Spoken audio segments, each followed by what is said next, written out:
Car ಮತ್ತು goods tempo ನಡುವೆ ಮುಖಾಮುಖಿ ಡಿಕ್ಕಿ ಸಂಭವಿಸಿದ ಪರಿಣಾಮ 25ಕ್ಕೂ ಹೆಚ್ಚು ಮಂದಿ ಗಾಯಗೊಂಡಿದ್ದು, ಅದರಲ್ಲಿ 11 ಮಂದಿ ಗಂಭೀರ ಸ್ಥಿತಿಯಲ್ಲಿರುವ ಘಟನೆ ಮದ್ದೂರು ತಾಲೂಕು ಮಣಿಗೆರೆ ಗ್ರಾಮದ ಬಳಿ ಜರುಗಿದೆ.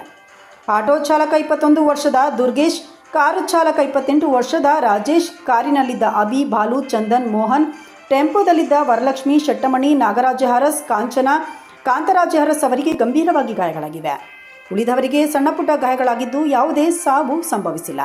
ಮಡೇನಹಳ್ಳಿ ಗ್ರಾಮದ ದುರ್ಗೇಶ್ ತನ್ನ ಅಶೋಕ ಲೈಲ್ಯಾಂಡ್ ಗೂಡ್ಸ್ ಟೆಂಪೋದಲ್ಲಿ ತೊರೆಬೊಮ್ಮನಹಳ್ಳಿ ಗ್ರಾಮದಿಂದ ಮೂಗನಕೊಪ್ಪಲು ಗ್ರಾಮಕ್ಕೆ ಸಾವಿನ ಕಾರ್ಯಕ್ಕೆ 25 ಮಂದಿಯನ್ನು ಕರೆದೊಯ್ಯುತ್ತಿದ್ದು, ಟೆಂಪೋ ಮಣಿಗೆರೆ ಬಳಿ ಹೋಗುತ್ತಿದ್ದಂತೆಯೇ ಮಲೈ ಮಹದೇಶ್ವರ ಬೆಟ್ಟಕ್ಕೆ ಹೋಗಿ ವಾಪಸ್ ಆಗುತ್ತಿದ್ದ ಬೆಂಗಳೂರು ಬನಶಂಕರಿ ನಿವಾಸಿಗಳಿದ್ದ ಕಾರಿಗೆ ಗುರುವಾರ ಬೆಳಗ್ಗೆ 10:30ರಲ್ಲಿ ಮುಖಾಮುಖಿ ಡಿಕ್ಕಿ ಹೊಡೆದಿದೆ.